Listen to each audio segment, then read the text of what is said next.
Edifício Andraus ainda pegando fogo. O então prefeito Figueiredo Ferraz dizia: o atual Código de Obras da cidade, código obsoleto, tem grande parcela de responsabilidade nesta tragédia.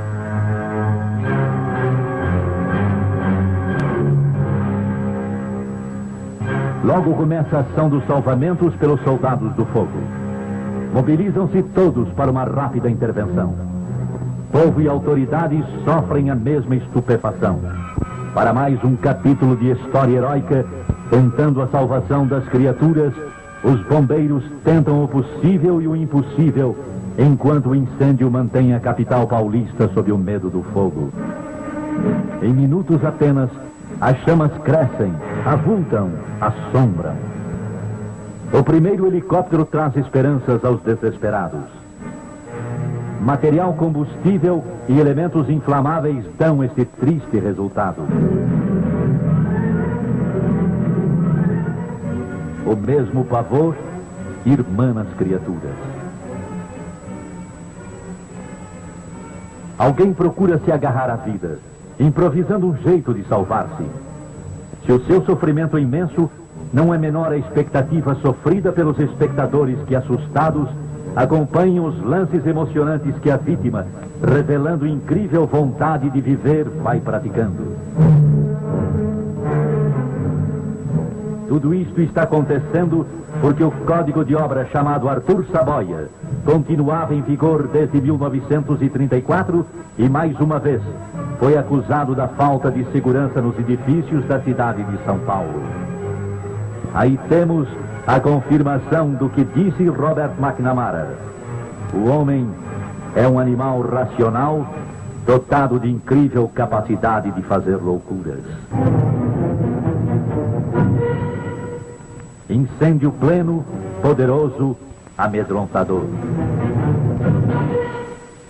A vontade de viver, como que dá uma força extraordinária ao moço que prossegue tentando a salvação, unindo-se à jovem que tem a mesma disposição e está contando com o apoio de alguém.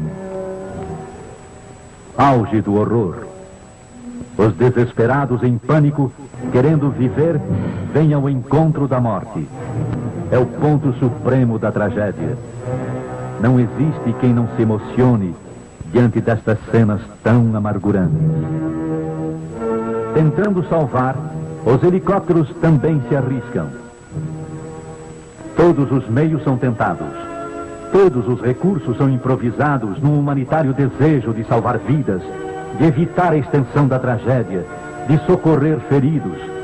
Tudo isto podia ter sido evitado se antes tudo fosse prevenido. Dominado há milênios, o fogo às vezes se lembra de sua natureza selvagem e, escapando aos controles, ameaça a vida de todos. É quando o homem esquece os conhecimentos que acumulou ao longo dos tempos e reage como o primeiro de sua espécie ante as chamas da floresta. Foge e, mais das vezes, morre. E o jovem casal apegando-se à ideia de salvação. Apesar de novo, infelizmente o edifício Joelma não possuía elementos retardantes e de detecção do fogo, sem disponibilidades de processos de isolamento, nem dispositivos de alarma ou de chuveiros automáticos, que funcionam com um determinado grau de caloria. Num projeto arquitetônico, os meios de combate devem ser distribuídos de modo a permitir circunscrever rapidamente um foco de incêndio. O prefeito Colassuono, às 10 horas e 55 minutos, chega à Praça das Bandeiras. O incêndio lavra como um tormento, desafiando os salvadores. É heróico, como sempre, o empenho dos bombeiros. Um grande incêndio, como os grandes rios, nasce pequenino, mas todos se esquecem de manter a calma. O chefe dos bombeiros de Nova York afirmou que o helicóptero não é o melhor nem o mais seguro meio de salvação. A calma é regra básica que pode orientar todo o comportamento das pessoas cercadas pela intranquilidade coletiva numa situação desesperadora. Aqui foi a calma que salvou. Como prova de que a calma é o remédio mais eficiente, neste caso houve tempo e jeito para se consumar a salvação. Nem todos souberam esperar e o resultado é um balanço assustador. Mortos e feridos, vítimas do pânico total. Gente que correu, que não tentou descer e ao contrário subiu na ânsia de salvação, lembrando-se certamente das vítimas do Andraus. Gente que chegou a tomar elevadores, coisa que não se deve fazer em caso de incêndio. Se todos estivessem prevenidos, tantos se salvariam. Multiplicam-se as cenas de salvamento na improvisação possível. As vítimas, muitas intoxicadas pela fumaça, ignoravam métodos preventivos, como por exemplo, caminhar junto ao chão, onde sempre existe oxigênio mais puro para ser respirado, pois a fumaça é mais leve que o ar. Primeiro ela sobe até o teto para depois descer. Ou então, improvisar lenços ou panos molhados junto ao nariz e à boca para funcionarem como filtros, evitando assim a intoxicação. O povo estarrecido assiste ao horror autêntico. Uma cena que ninguém imaginava tornar a ver da capital paulista. Competentes especialistas em segurança industrial afirmaram: se o pessoal permanente de todos os andares estivesse suficientemente treinado para combater o incêndio, cortando a sua rápida propagação ao invés de fugir, dificilmente a tragédia do edifício Joelma teria assumido tais proporções. Na pior das hipóteses, o incêndio teria sua propagação retardada e as pessoas teriam saído do prédio enquanto era chamado o corpo de bombeiros. Outra ação desejosa de evitar que mais pessoas desesperadas saltem do alto do edifício. Em casos assim, ninguém deve saltar, pois que qualquer pulo é fatal. Asfixiando-se ou mesmo queimando-se, a criatura humana ainda pode ser salva. Sempre o bombeiro, arriscando sua vida no desejo de salvar vidas. A calma, acima de tudo, é o meio mais eficiente. Praticamente, é uma porta aberta para uma possível salvação. Os soldados do fogo agem intrépidos, querendo sempre chegar a tempo, ganhando a corrida contra a morte. Quanta gente morreu e quantos feridos. Comovedora solidariedade vai animando os circunstantes, temerosos todos de outros gestos tresloucados por causa do pânico total. Afinal, eis a salvação para quem soube manter a calma, sem perder a esperança de viver ou sobreviver. Cena dolorosa. In extremis a quem saltou tentando a salvação e por não querer morrer, encontrou a morte pior. Paz à alma desta vítima, e a piedade de Deus deve ter acolhido na sua paz infinita. Após tantas dificuldades, mais uma vítima que soube manter a calma pôde ser salva.